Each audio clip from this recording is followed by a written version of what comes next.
सच्चिदानंद रूपाय विश्वोत्पत्त्यादि Hathaway तापत्रय विनाशाय श्री कृष्णाय वयं नमः। आज हम लोग पढ़ेंगे ईश्वर का स्वरूप। ईश्वर का रूप, एक तो रूप एक स्वरूप। स्वरूप माने आधार और रूप माने ऊपर का प्रकार। या बुद्धि वासनास्तासु चैतन्यं प्रतिबिंबितः मेघाकाश वद स्पष्ट चिदाभासोनुमीयताम्। जो बुद्धि की वासना है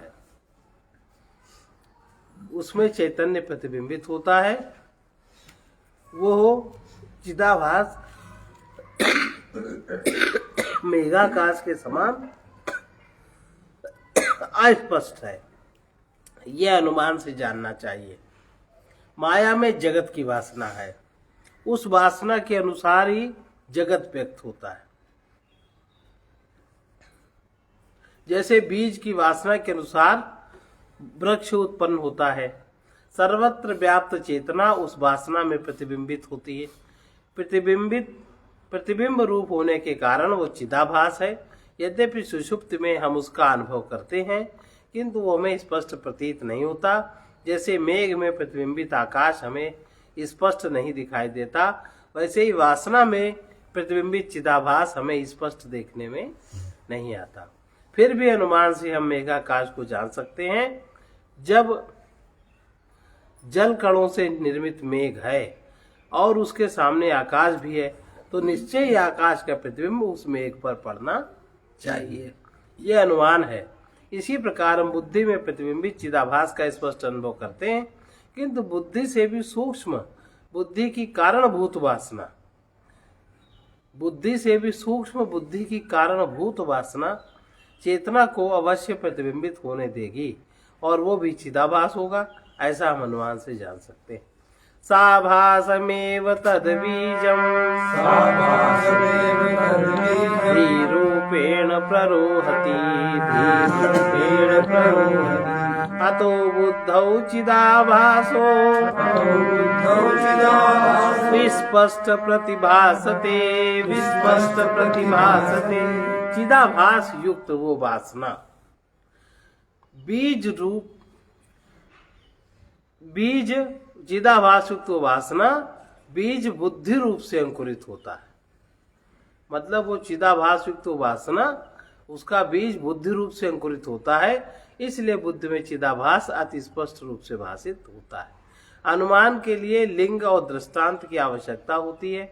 अपने सामने जल से भरे घट में जलाकाश देखकर उसी दृष्टांत से और आकाश में स्थित मेघ रूपी लिंग को देखकर उसमें मेघाकाश का अनुमान किया जा सकता है। इसी प्रकार हम अपनी बुद्धि में चिदाभास की स्पष्ट प्रतीति के आधार पर बुद्धि की कारणभूत वासना में चिदाभास का अनुमान कर सकते हैं। यदि वासना में चिदाभास न हो तो उससे उत्पन्न बुद्धि, उसकी प्रतीति कैसे होगी? उससे उत्पन्न जो बुद्धि है उसमें चिदाभास की प्रतीति कैसे होगी? मायाभासेन जीवेशौ करोतीति श्रुतौ श्रुतम् मेघाकाश जलाकाश आविवतौ सुव्यवस्थितौ। माया अपने में पड़े चिदाभास के द्वारा जीव और ईश्वर की रचना करती है, ऐसा श्रुति में सुना जाता है।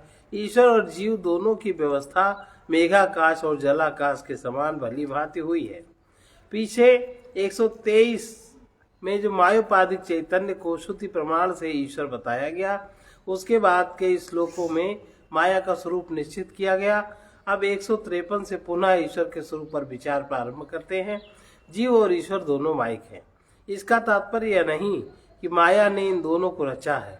समझना यह चाहिए, माया ने अपना विस्तार किया तो ईश्वर और जीव भाव उत्पन्न हुए।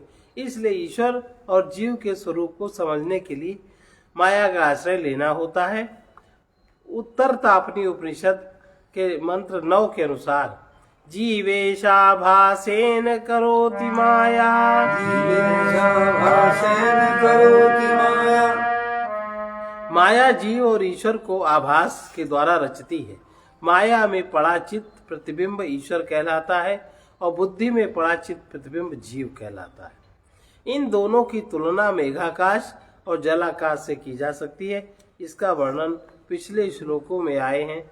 मेघाकाश से ईश्वर की तुलना और अगले श्लोक में पुनः करते हैं। मेघवद वर्तते माया, मेघवद वर्तते माया, मेघस्थित तुषारवत, मेघस्थित तुषारवत, धीवासनाश्चिदाभासा, धीवासनाश्चिदाभासा, तुषारस्थ खवस्थिता। तुषारस्थितवस्थिता। माया मेघ के समान बरतती है। मेघ में स्थित तुषार कणों के समान बुद्धि की वासनाएं माया में रहती हैं और तुषार में जैसे आकाश का प्रतिबिंब पड़ता है उसी प्रकार बुद्धि वासना में चिदाभास माने ईश्वर रहता है। मेघ में अनेक तुषार कण हैं, उसी प्रकार माया में अनेक बुद्धि वासनाएं हैं। जैसे मेघ में आकाश प्रतिबिंबित होता है वैसे ही माया में चित्त प्रतिबिंबित होता है। इसलिए मेघाकाश के समान मायाभास ईश्वर है। माया में स्थित एक इकाई वासना बीज से वृक्ष उत्पन्न होने के समान बुद्धि का रूप धारण करती है। इस बुद्धि में पड़ा चिदाभास जीव है। मायाधीनश्चिदाभासा, मायाधीनश्चिदाभासा, श्रुतौ मायी महेश्वरः, श्रुतौ मायी महेश्वरः, अंतर्यामी च सर्वज्ञो, अंतर्यामी च सर्वज्ञो, जगद्योनि स एव हि। जगद्योनि स एव हि। चिदाभास माया के अधीन है और वही महेश्वर माया की उपाधि से मायावी है, ऐसा श्रुति कहती है। वही ईश्वर अंतर्यामी सर्वज्ञ जगद्योनि जगत का आदि कारण है। श्वेताश्वतर उपनिषद के 4थे अध्याय के 10वीं श्रुति मायनम तू महेश्वर और उत्तर तापनी उपनिषद के श्लोक जीवे सावा भासे न करोति माया दोनों को उद्धत कर आचार्य अपने मत को प्रमाणित करते हैं। ईश्वर के 3 मुख्य लक्षण हैं। नंबर 1 अंतर्यामी, नंबर 2 सर्वज्ञ और तीसरा जगत का कारण। ईश्वर के 3 लक्षण हैं। मांडूक्य उपनिषद के 6वें मंत्र की श्रुति कहती है एषः सर्वेश्वरेश सर्वज्ञः, एषो अंतर्यामीश योनि, एषो अंतर्यामीश योनि, सर्वस्य प्रभवाप्ययौ हि भूतानां, सर्वस्य प्रभवाप्ययौ हि भूतानां। यह सर्वेश्वर है, यह सर्वज्ञ है, यह अंतर्यामी है, यह सब भूतों की योनि है, यह उनका प्रभाव और अप्यय है। आगे के श्लोकों में ईश्वर के इन लक्षणों का निरूपण करते हैं। सौषुप्तमानंदमयम्, सौषुप्तमानंदमयम्, प्राक्रम्यैवं श्रुतिर्जगौ, प्राक्रम्यैवं श्रुतिर्जगौ, एष सर्वेश्वर इति, एष सर्वेश्वर इति, सोऽयं वेदोक्त ईश्वरः, सोऽयं वेदोक्त ईश्वरः। सौषुप्तमानंदमयम् से प्रारंभ कर ऐसा सर्वेश्वरा कहकर समाप्त होने वाली श्रुति आनंदमय कोश को ईश्वर कहती है। बृहदारण्यक उपनिषद के 4थे अध्याय के 4थे पाठ के 22वां और मांडूक्य उपनिषद के 5 और 6 को उद्धृत कर आचार्य दिखाते हैं आनंदमय कोश ही समस्त रूप में ईश्वर है। सुषुप्ति स्थान एक ही भूता प्रज्ञान घन एवं, सुषुप्ति अवस्था के स्थान में ब्रह्म के साथ एकता को जो प्राप्त प्रज्ञान घन है वही ईश्वर है। पंचकोश विवेक में आनंदमय से अन्नमय कोश तक 5 आवरणों से आवृत आत्मा का निरूपण किया गया था।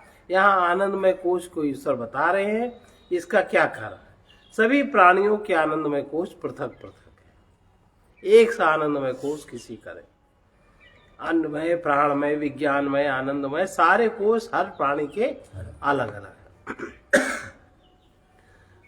और यहाँ आनंदमय कोश को ईश्वर बता रहे हैं। इसका क्या कारण है? सभी प्राणियों के आनंदमय कोश पृथक पृथक है, इसलिए ईश्वर भी उतने ही हैं, ये मानना उचित नहीं। व्यष्ट रूप में एक आनंदमय कोश एक जीव का आवरण है और वह विद्यात्मक है, किंतु समस्त आनंदमय कोशों की पुंज माया जैसे समस्त तुषार कणों का मेघ समूह में प्रतिबिंबित चिदाभास ईश्वर है। समष्टि माया की उपाधि से ईश्वर एक और समष्टि रूप है, इसी से वो सर्वांतर्यामी सर्वज्ञ और समस्त भूत योनि है। अब ईश्वर की सर्वज्ञता, सर्वज्ञत्वादिकेतस्य नैव विप्रतिपद्यताम् शौतार्थस्यात् वितर्क्यत्वान् मायायां सर्वसंभवात्। ईश्वर की सर्वज्ञता आदि के विषय में विवाद नहीं करना चाहिए। श्रुति का अर्थ तर्कातीत है, क्योंकि माया के लिए सब कुछ संभव है। यहाँ ये शंका हो सकती है कि यदि आनंदमय कोश का चिदाभास ईश्वर है तो उसमें सर्वज्ञता आदि धर्मों का अनुभव क्यों नहीं होता। आनंदमय कोश सबके पास है, तो क्या आनंदमय कोश में सबको सर्वज्ञता का अनुभव होता है? नहीं होता। इसके उत्तर में आचार्य जी कहते हैं, इस विषय में विवाद नहीं करना चाहिए, श्रुति वचन ही प्रमाण है, इसके अर्थ के विषय में विवाद करना उचित नहीं। यह भी ध्यान रखें, माया के लिए कुछ भी संभव नहीं, वो तो अघटित घटना पटीयसी। इसलिए आनंदमय कोश के चिदाभास में ईश्वर के समस्त धर्म संभव भी हो सकते हैं। अगले श्लोकों में उसकी संभावना पर विचार करते। अयम यत सजते विश्वम तदन्यथैतुम पुमान् तदन्यथैतुम पुमान् न कोऽपि शक्तस्तेनायं सर्वेश्वर इति ऋता। यह आनंदमय कोश ही विश्व की रचना करता है, उसे अन्यथा करने में कोई पुरुष समर्थ नहीं है। अब विश्व की रचना आनंदमय कोश से ही तो होती है, अन्यथा करने में कोई पुरुष समर्थ नहीं है, इसलिए उसे सर्वेश्वर कहा जाता है। आनंदमय कोश जागृत आदि जगत की और स्वप्न जगत की उत्पत्ति करने में समर्थ है, उसमें कोई पुरुष बाधा नहीं डाल सकता, न परिवर्तन कर सकता है। उसकी इस शक्ति के कारण वो सर्वेश्वर कहलाता है। उसमें सर्वज्ञता आदि गुण भी इसी कारण है। अशेष प्राणि बुद्धीनां वासनास्तत्र संस्थिताः ताविक्रोडीकृतं सर्वं तेन सर्वज्ञैरितः। समग्र प्राणियों की बुद्धि की वासनाएं सुषुप्ति में लय हो जाती हैं। उन समस्त वासनाओं को अंगीकार करने के कारण ईश्वर सर्वज्ञ कहलाता है। आनंदमय कोश वासनाओं का पुंज है। समस्त प्राणियों की इन वासनाओं में व्याप्त होने के कारण ईश्वर सबकी वासनाओं की और उससे उत्पन्न बुद्धियों को भली भांति जानता है, इसलिए वो सर्वज्ञ अवश्य है। श्रुति का भी यही तात्पर्य है। वासनानां परोक्षत्वात् सर्वज्ञत्वं न हीक्षते सर्वबुद्धिषु तद्दृष्ट्वा वासना स्वानुमीयताम्। शंका कर रहे हैं कि वासनाएं परोक्ष होने के कारण ईश्वर में सर्वज्ञता नहीं दिखाई देती। आचार्य जी का उत्तर है, सब बुद्धियों में उसे देखकर अनुमान से जान लो कि वो वासनाओं का भी ज्ञाता है। आनंदमय की सर्वज्ञता प्रतीत नहीं होती तो भी अनुमान प्रमाण से वो सिद्ध होती है। सर्व बुद्धियों में रहने वाली सर्वज्ञता बुद्धियों के कारण भूत वासनाओं में भी होनी चाहिए। ये अनुमान गम्य है कि उपनिषद के दूसरा और चौथा मंत्र है। अब ईश्वर का अंतर्यामीपन। ईश्वर अंतर्यामी किस प्रकार है? अंतर्यामी तो सभी लोग जानते हैं कि अंतर्यामी है, लेकिन अंतर्यामी वो किस प्रकार है? विज्ञानमय मुखेषु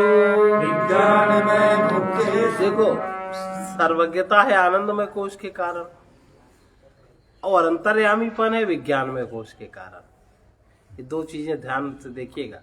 विज्ञानमय मुख्येषु विज्ञानमय मुख्येषु कोशेष्वन्यत्र चैव हि कोशेष्वन्यत्र चैव हि अनन्तिष्ठन् यमयति अनन्तिष्ठन् यमयति तेनान्तर्यामितां व्रजेत् तेनान्तर्यामितां व्रजेत्।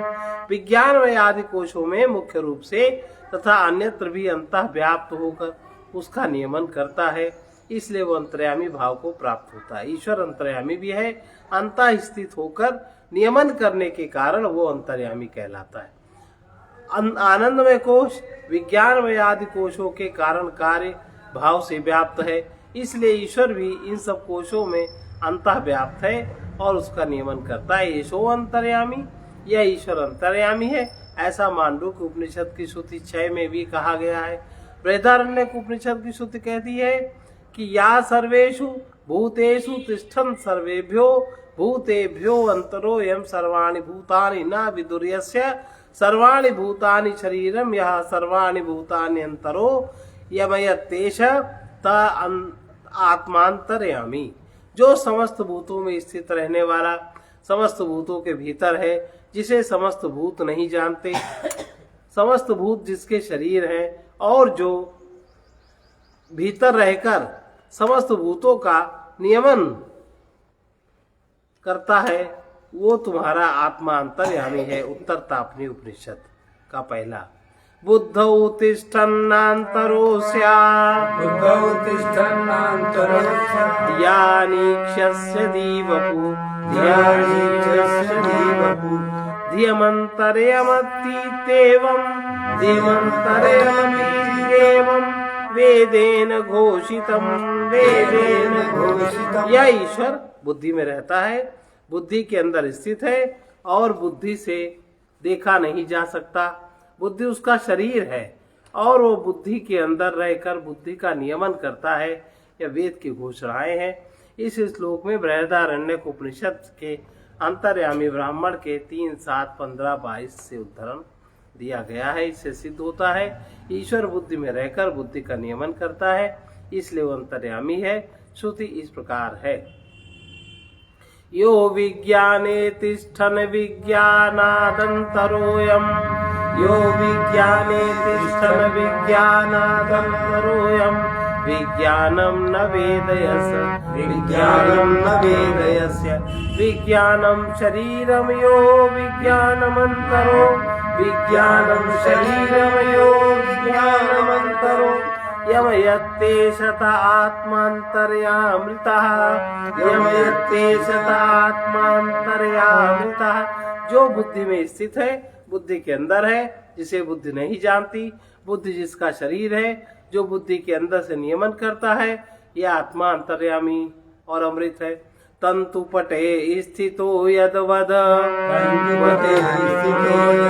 उपादान तया तथा सर्वोपादान रूपत्वात् सर्वत्रायमवस्थिता। जैसे धागा वस्त्र में उपादान रूप में रहता है, वैसे ही ईश्वर सबका उपादान होने के कारण सर्वत्र स्थित है। ईश्वर केवल बुद्धि में ही नहीं, समस्त जगत में उपादान के रूप में स्थित है। यह समस्त सृष्टि का अभिन्न निमित्तो उपादान कारण है। कारण अपने कार्य में अधिष्ठान बनकर रहता है, जैसे वस्त्र में तंतु रहता है। सर्वेषु भूतेषु तिष्ठन् वो सब भूत प्राणियों में स्थित है। यह अंतर्यामी ब्राह्मण का वचन है। पट से भी तंतु सूक्ष्म है, तंतु से भी सूक्ष्म उसके रेशे हैं। इस प्रकार जहाँ सूक्ष्मता की विश्रांति हो वही अंतर्यामी है, यह अनुमान से जान लेना चाहिए। आनंदमय में प्रतिबिंबित चिदाभास रूप ईश्वर सबका अंतर्यामी है, इसलिए उसकी प्रतीति नहीं होती। वो सूक्ष्माति सूक्ष्म है, बुद्धि से भी सूक्ष्म होने के कारण बुद्धि ग्राह्य नहीं है, उसे केवल अनुमान से ही जाना जा सकता है। सूक्ष्मता की अवस्थाएं 2-3 कक्षाओं तक दिखाई देती हैं, किंतु अंतर्यामी नहीं दिखाई देता। इसलिए श्रुति और युक्ति से भी उसका निर्णय हो सकता है। संपूर्ण शरीर अचेतन ही है, उसका संचालन स्वयं नहीं हो सकता। कोई चेतन सत्ता उसके अंदर अवश्य होनी चाहिए, तो उसमें प्रवृत्ति करे वो चेतन तत्व अधिष्ठान होकर प्रकृति का अंतर्यामी बन सकता है, यह अनुमान गम्य है। जैसे पट रूप से रहने के कारण तंतु का शरीर पट है, वैसे ही सब रूपों में रहने के कारण ईश्वर का शरीर सब जगत है। पीछे श्लोक में 164वीं श्रुति उद्धृत कराए, बुद्धि ईश्वर का शरीर है, यस्य सर्वाणि भूतानि शरीरम, समस्त प्राणी ईश्वर के शरीर हैं। यह सर्वाणि भूतांतरो यमयति, जो सर्वभूतों के अंतर्गत रहकर सबका नियमन करता है। बृहदारण्यकोपनिषद के इसी श्रुति को स्पष्ट करते हुए आचार्य कहते हैं, जैसे तंतुओं का शरीर वस्त्र है, वैसे ही ईश्वर का शरीर समस्त जगत है। तंतो संकोच विस्तार चलनादौ पटो यथा चलनादौ पटो अवश्यमेव भवति न स्वातंत्रं पटे मनाक् स्वातंत्रं पटे मना। तंतु का संकोच विस्तार और गमन आदि होने से पट में भी यही क्रियाएं अवश्य होती हैं। वस्त्र रंच मात्र भी स्वतंत्र नहीं है। तंतु की ही भांति जैसे तंतु का उदाहरण दिया, उसी तरह से अंतर्यामी भी जहां जैसी वासना होती है, जिस बुद्धि में जहां जैसी वासना है उसी प्रकार विक्रिया करता है और वैसा कार्य अवश्य होता है, इसमें कोई संशय नहीं। अंतर्यामी समस्त जगत को उसी प्रकार नियमित करता है जैसे तंतु वस्त्र का नियमन करता है। इसका कारण यह है, जैसे वस्त्र तंतु का शरीर है उसी प्रकार जगत ईश्वर का शरीर है। ईश्वर जहां जैसी वासना पाता है वैसे ही विक्रिया करता है। अब इस वाक्य को हम लोग जनरल क्या कहते हैं कि जैसा भगवान चाहेंगे वैसा होगा, ऐसा नहीं है। जैसा तुम चाहते हो वैसा ईश्वर क्रिया करता है, क्योंकि आगे तो जीव है, पीछे अंतर्यामी है। ये देखो, फिर से इसको देखें, अंतर्यामी समस्त जगत को उसी प्रकार नियमित करता है जैसे तंतु वस्त्र का नियमन करता है। तंतु में कोई हरकत होगी तो वस्त्र में होगी कि नहीं। इसका कारण यह है, जैसे वस्त्र तंतु का शरीर है उसी प्रकार ये जगत ईश्वर का शरीर है। ईश्वर जहां जैसी वासना पाता है वैसी विक्रिया करता है। ईश्वरा सर्वभूतानां हृद्देशे अर्जुन तिष्ठति भ्रामयन् सर्वभूतानि यंत्रारूढ़ानि मायया। हे अर्जुन, यंत्र में आरूढ़ हुए संपूर्ण प्राणियों को अंतर्यामी ईश्वर अपनी माया से घुमाता हुआ सब प्राणियों के हृदय में स्थित है।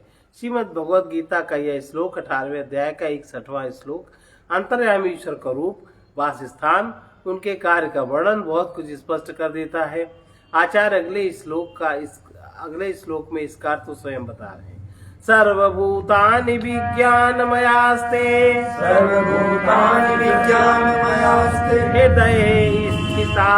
हृदये स्थिता तदुपादान भूतेशस् तत्र विक्रियते खलु। सर्वभूत विज्ञानमय कोश रूप है, वे विज्ञानमय हृदय में स्थित है।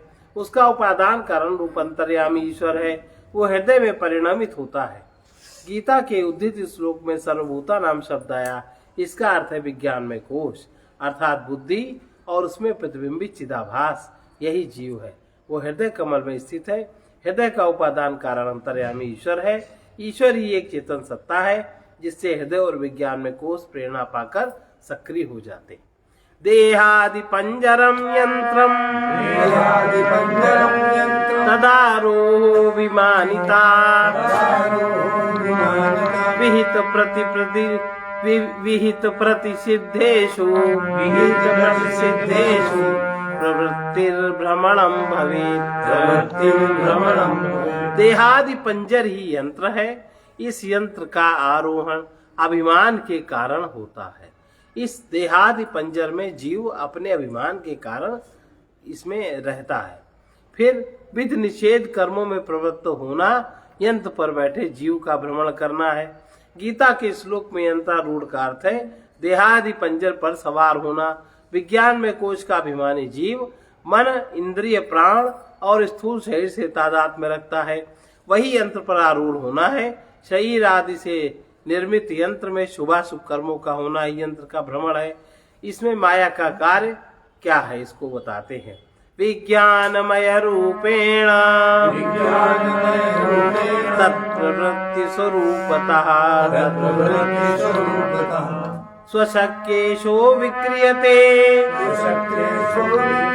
माया भ्रामणम हि तत् माया भ्रामणम हि तत्। ईश्वर अपनी शक्ति से विज्ञान में रूप और उसकी प्रवृत्ति रूप विकार उत्पन्न करते हैं। यही माया के द्वारा यंत्र का चलाना है। माया ईश्वर की शक्ति है, यही यंत्र चलाने का कार्य करती है। यंत्र संचालित होने से विज्ञान में कोश सक्रिय होता है और वह शुभ अशुभ कर्मों में प्रवृत्त होता है। इस प्रकार माया यंत्र को चलाती है। अंतर्यमतीत्युक्त्वा यमेवार्था सुतौ सुतः यमेवार्था सुतौ पृथिव्या दिशु सर्वत्र पृथिव्यादिषु सर्वत्र न्यायोऽयं योज्यतां धिया न्यायोऽयं योज्यतां धिया। अंतर में अंतर्यमयति, अंतर में स्थित होकर नियमन करता है। श्रुति के बताए इसी अर्थ में भ्रामेण शब्द का प्रयोग किया गया है। इसी न्याय से पृथ्वी आदि सब में अपनी बुद्धि की योजना करनी चाहिए। श्रुति में जिसे अंतर्यमति पद के द्वारा सूचित किया गया है उसी भाव को गीता में भ्रामयण शब्द से व्यक्त किया गया है। दोनों पदों का तात्पर्य एक ही है। जैसे ईश्वर हृदय में रहकर बुद्धि को प्रेरित करता है, उसी प्रकार वो पृथ्वी आदि पदार्थों में अंतः स्थित होकर अपनी माया शक्ति से प्रेरित करता है। इसे अपनी बुद्धि के अनुमान द्वारा जान लेना चाहिए। इसका विस्तार वेदारण्यक उपनिषद के अंतर्यामी ब्राह्मण में देखा जा सकता है। इसलिए रामायण में तुलसीदास जी कहते हैं, राम कीन चाहै सोई होई, राम कीन चाहै सोई होई,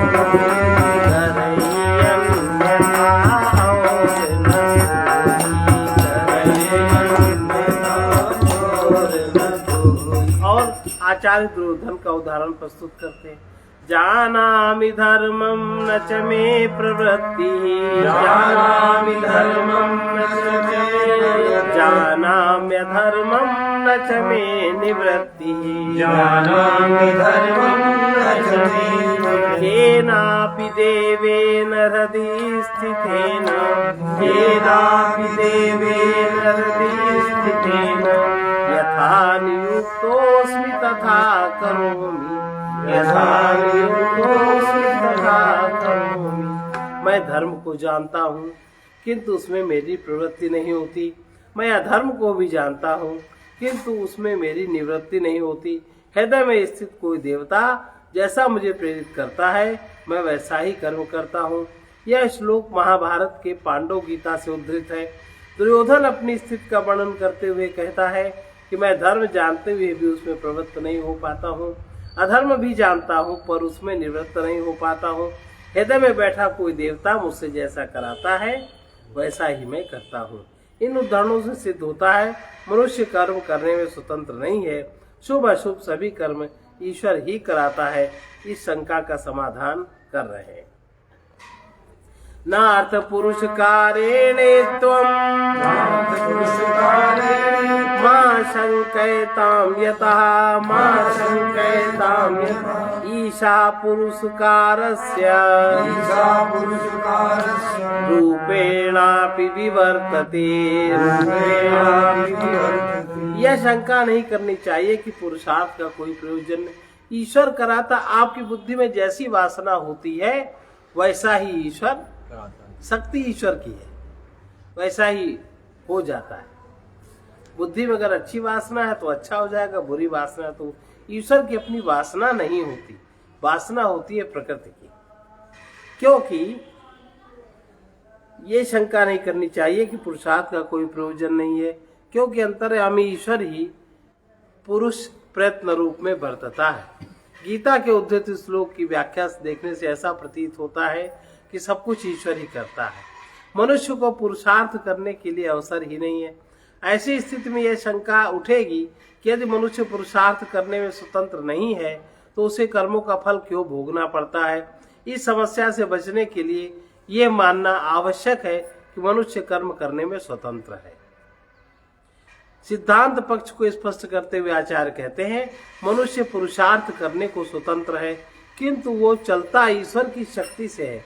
दृष्टांत रूप में कार को देखें, वो लोहे का बना एक ढांचा है, उसमें न शक्ति है न चेतना है।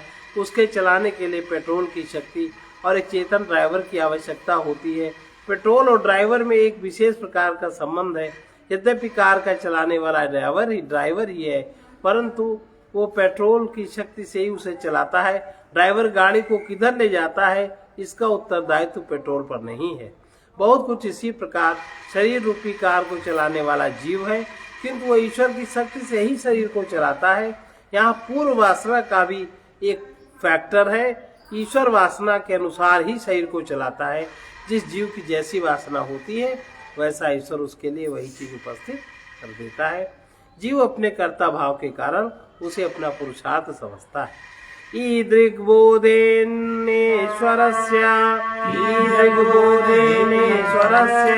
प्रवृत्तिरमैव वार्यताम्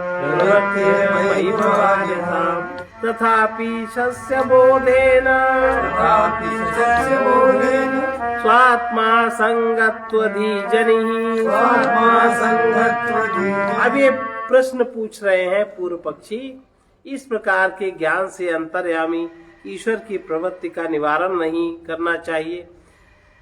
उसका जवाब है, तो भी ईश्वर के इस बोध में अपने आत्मा का संगत्व का ज्ञान तो उत्पन्न होता है।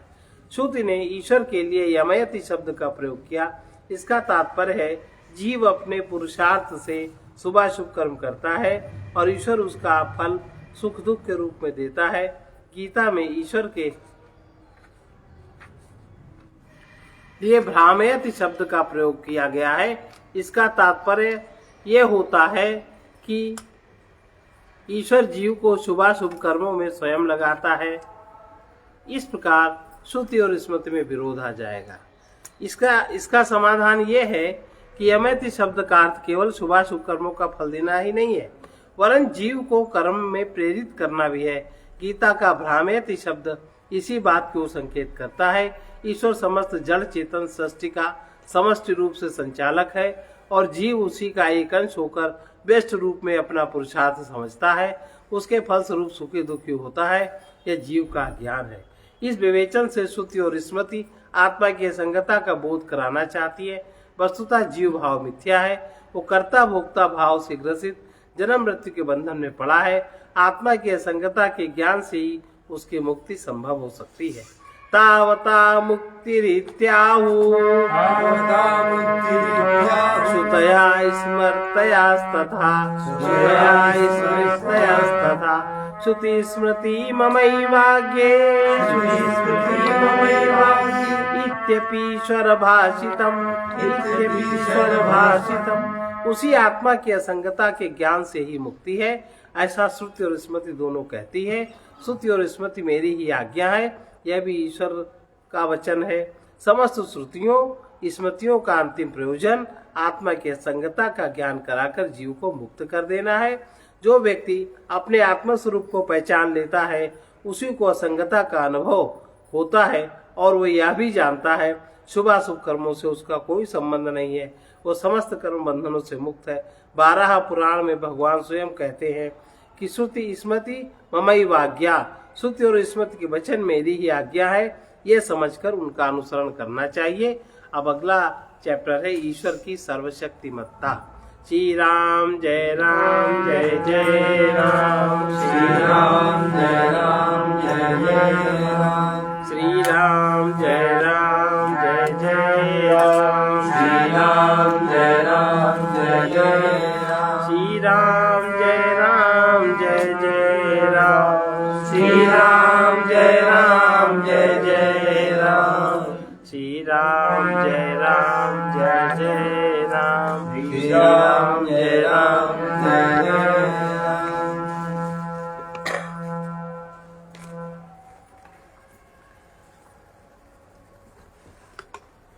जीवन में ये आराधन हो, जीवन में ये आराधन हो, जीवन में ये आराधन हो, जीवन में ये आराधन हो। अधिक अभिप्सा से श्रद्धा से, अधिक अभिप्सा से श्रद्धा से गुरु मंत्रों का सतत मनन हो, गुरु मंत्रों का सतत मनन हो। जीवन में ये आराधन हो, जीवन में ये आराधन हो, जीवन में ये आराधन हो, जीवन में ये आराधन हो। ब्रह्म सत्य है जग मिथ्या है, ब्रह्म सत्य है जग मिथ्या है, अहंकार मिथ्या का भोगी, अहंकार मिथ्या का भोगी। सेवा त्याग प्रेम के द्वारा, सेवा त्याग प्रेम के द्वारा भोगी मन का शमन दमन हो, भोगी मन का शमन दमन हो। जीवन में ये आराधन हो, जीवन में ये आराधन हो। अहं ज्ञान में सत्य पूर्ण है, अहं ज्ञान में सत्य पूर्ण है, ऊपर नाम रूप की माया, ऊपर नाम रूप की माया। नित्य स्वयं में परम तत्व का, नित्य स्वयं में परम तत्व का बुद्धि योग द्वारा दर्शन हो, बुद्धि योग द्वारा दर्शन हो। जीवन में ये आराधन हो, जीवन में ये आराधन हो। ज्ञान दृष्टि खुलने पर जग में, ज्ञान दृष्टि खुलने पर जग में अपना कुछ भी नहीं दिखता, अपना कुछ भी नहीं दिखता। भवबंधन से नित्य मुक्ति का, भवबंधन से नित्य मुक्ति का ये असंगता ही साधन, ये असंगता ही साधन। जीवन में आराधन हो, जीवन में ये आराधन हो, जीवन में ये आराधन हो।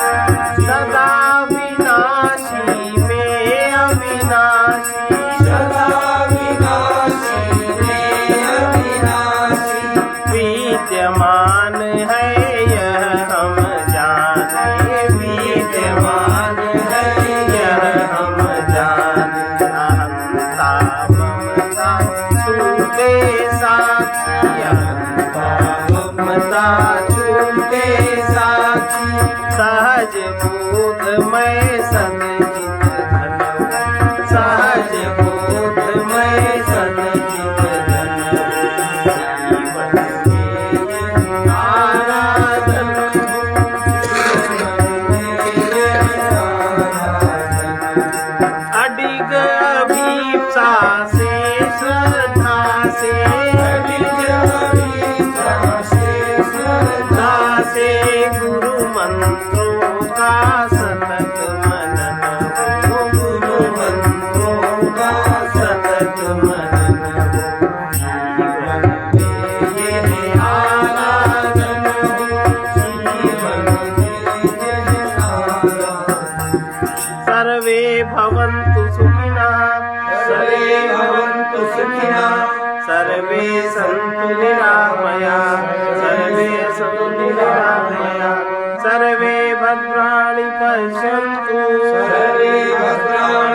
पश्यन्तु मा कश्चित् दुःखभाग् भवेत् मा कश्चित् दुःखभाग् भवेत् कृष्णाय वासुदेवाय कृष्णाय वासुदेवाय हरे परमात्मने हरे परमात्मने प्रणतक्लेशनाशाय प्रणतक्लेशनाशाय गोविन्दाय नमो नमः गोविन्दाय नमो नमः असतो मा सद्गमय असतो मा सद्गमय तमसो मा ज्योतिर्गमय तमसो मा ज्योतिर्गमय मृत्योर्मामृतं गमय मृत्योर्मामृतं गमय ओम शांति शांति शांति